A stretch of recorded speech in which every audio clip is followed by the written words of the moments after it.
현재 중앙선관위는 더 이상 대한민국의 보편적 도덕이 작동하지 않고 있습니다. 60년 이상 외부와 단절된 폐쇄된 집단에서 보통 사람이 이해할 수 없는 괴물 집단이 되었습니다.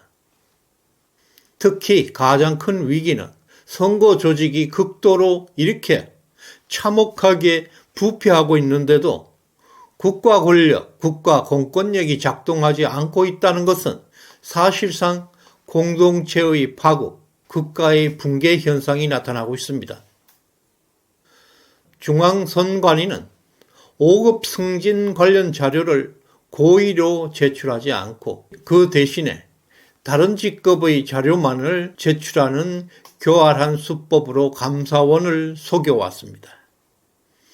감사원은 여러 차례 관련 자료 제출을 요구했음에도 불구하고 선관위는 필사적으로 자료 제출을 거부해왔습니다. 이 사건의 진실은 감사원이 지난해 7월 선관위 간부 자녀들의 특혜 채용 의혹을 조사하면서 발각되었습니다. 감사원이 선관위 직원들의 업무용 PC를 포렌식한 결과는 충격적이었습니다. 2022년 감사를 앞두고 5급 승진 심사 자료를 은폐하기 위해서 만든 자체 보고서가 발견되었습니다. A4 용지 한 장 분량의 보고서에는 교육 점수를 채우지 못한 사람을 승진시키는 것은 법적으로 부적절할 수 있지만 그럼에도 불구하고 재량권은 우리에게 있다는 어처구니 없는 주장이 담겨 있었고 또 감사원에 관련 자료를 제출을 거부하라는 지시사항까지 포함되어 있습니다. 선관위에서는 이것이 전혀 어색하지 않는 그들만의 상식이고 그들의 도덕입니다. 감사원 관계자는 선관위가 자료 제출 요구를 대부분 거부했기 때문에 더 많은 비위 사실이 숨겨져 있을 가능성이 높다고 밝혔습니다.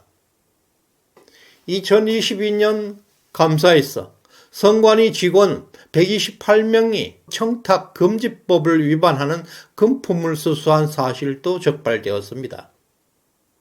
이들은 법적 근거도 없이 매달 200만 원의 수당을 부정하게 챙겨온 것으로 드러났고 있습니다. 또 감사원의 선관위 직원들의 친인척에 대한 특혜 채용이 되었는지 확인하기 위해서 지역 선관위에 인사기록 카드를 요구했을 때 이들 가족의 얼굴 사진 등을 펜으로 까맣게 칠해서 은폐했던 시도도 발각되었습니다. 김세환 전 총장의 경우에는 자신의 아들이 비리를 저지르는 것을 덮기 위해서 증거를 은폐한 흔적이 포착되었습니다. 그는 퇴임할 때 선관위에서 주어진 휴대폰과 노트북을 반납하지 않고 집으로 가져갔어 모든 데이터를 삭제한 것으로 드러났고 그것뿐만 아니라 박찬진 전 총장의 딸을 부정하게 특혜 채용한 혐의를 받고 있는 전남 선관위의 직원들이 감사를 앞두고 문서 파일을 조작하거나 은폐한 정황이 업무용 PC를 포렌식한 분석을 통해서 드러났습니다. 그리고 서울 선관위에서도 신우용 전 상임위원의 자녀 특혜 채용에 가담했던 혐의를 받고 있는 직원들도 비슷한 부정을 저질렀습니다.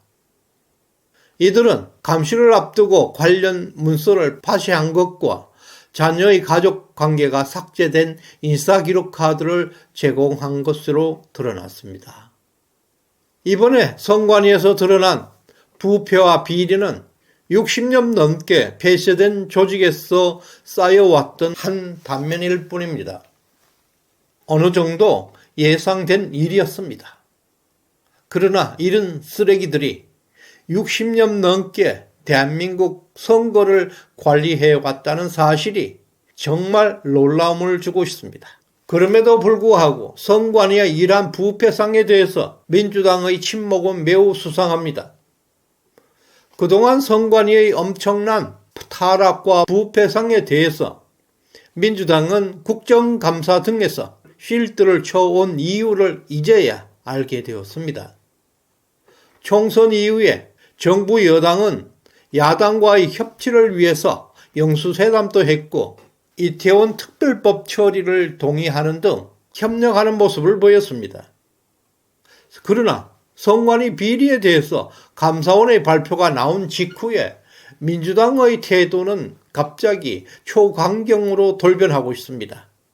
총공세로 정부 여당을 공격하고 있습니다. 민주당은 단독으로 최상병 특검법을 통과시켰고 이어서 김건희 특검법, 한동훈 특검법을 준비하고 있습니다. 민주당이 왜 갑자기 이렇게 돌변한 것일까요? 선관위에 지금 무슨 꿀단지가 숨겨져 있길래 선관위의 이 같은 중대한 범죄 행각에 대해서 민주당이 당황하고 있다는 것이 이해할 수도 없습니다. 중앙선관위는 대한민국에 실시되는 모든 선거에 대해서 관리와 운영을 총괄하고 있는 헌법기관입니다. 심지어 축협에 있는 조합장 선거까지 여론조사에 이르기까지 선거와 관련된 모든 사항을 장악하고 있기 때문에 국회의원을 비롯해서 모든 선출직 공직자들이 가장 두려워하는 기관입니다. 특히 선거소송은 대법원의 단심으로 끝납니다. 다른 어떤 외부의 견제도 받지 않는 무소불위 조직이 되었습니다. 창립 이후 60년 동안 선거 업무는 한 번도 외부 감사를 받지 않았다는 사실은 경쟁이 사라져버린 지독한 독점적 폐쇄성을 여실히 보여주었습니다. 4년 전 4.15 총선을 비롯해서 올해 총선에서 총체적 부정선거 사례가 수두룩하게 등장하고 있습니다. 이런 상황임에도 불구하고 선관위는 감사를 받을 수 없다고 필사적으로 저항하고 있습니다. 심지어 헌법재판소에 권한쟁의 심판을 청구하는 등 감사를 교모하게 거부하고 있습니다. 하이에크의 걸작 노예의 길 10장에는 왜 사악한 자들이 최고 권력을 잡게 되는가 라는 챕터가 있습니다. 거기에는 집단적 도덕과 개인의 도덕을 동일시하게 생각하는 자유주의자들의 착각에 대해서 경고하고 있습니다. 하이에크는 집단주의가 어떻게 개인의 권리를 뺏어가는지, 그리고 그 과정에서 어떻게 강력한 집단 권력이 형성되는지를 잘 설명하고 있습니다. 이번 4.10 총선에서 민주당이 공천 과정에서 반대 세력을 잔인하고 대대적으로 숙청했던 사실을 기억할 것입니다. 이것이 개인의 권력이 집단으로 이동하는 과정을 민주당이 잘 보여주었습니다.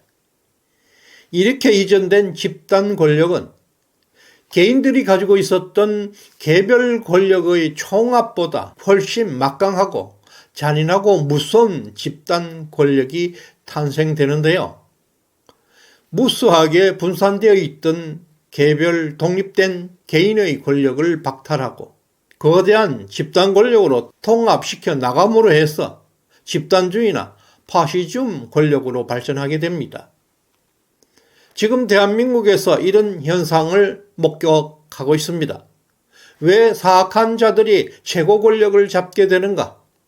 그것은 근본적 원인은 도덕성의 타락에 있습니다. 경쟁이 사라져버린 집단주의에서는 부도덕하고 힘이 있고 사악한 사람만이 성공할 수가 있고, 그 반면에 경쟁 원리가 작동하고 있는 개인주의에서는 능력 있는 사람이 성공하게 됩니다. 지금 이재명의 권력은 좌파 진영에서 절대 권력으로 통하고 있습니다.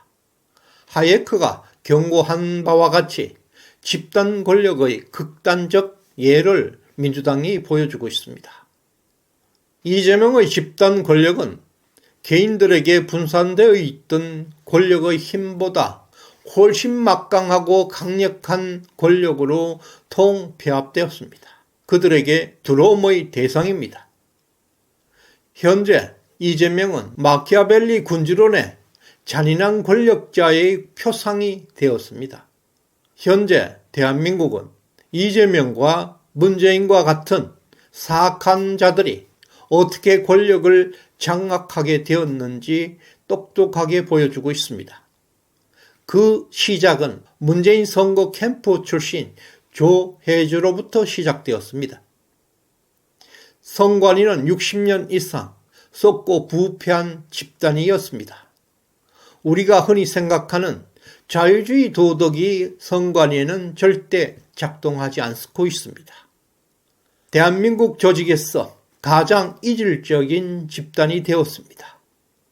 이곳에서는 개인의 도덕이 상실되었고 오직 집단의 도덕만 존재하고 있습니다. 일각에서는 부정선거에 대한 선관위 직원들의 양심 선언을 기대한다고 하고 있습니다. 집단주의 도덕이 얼마나 사악하고 잔인한 것인지 그 실태를 모르는 순진한 발상일 뿐입니다. 이와 같은 집단주의에서는 양심 선언이 나오기 어렵습니다. 이번 총선에서 참패한 이유가 국가 최고 권력을 손에 쥐고 있음에도 불구하고 이런 사악한 집단에 맞서지 못했기 때문입니다. 이번 총선에서 압승한 이재명의 집단주의 권력은 생각보다 막강하고 잔인할 것입니다. 지금부터 인정사정 없이 잔인한 공세가 계속될 것입니다. 그 반면에 국민의힘은 민주당의 독주에 맞서 저항할 의지를 보여주고 있는 사람이 보이지 않고 있습니다. 그 대신에 오직 대통령에 대한 내부 총질에만 집중하는 사람들이 많습니다. 여전히 윤석열 대통령은 국가 정통성과 최고의 권력을 가지고 있습니다. 지금과 같은 국가 위기에서는 사랑받는 권력보다는 잔인한 권력이 필요할 시점입니다. 구독과 좋아요, 알림 설정은 건강한 대한민국을 만들 것입니다. 끝까지 시청해 주신 여러분께 감사의 마음을 전합니다. 고맙습니다.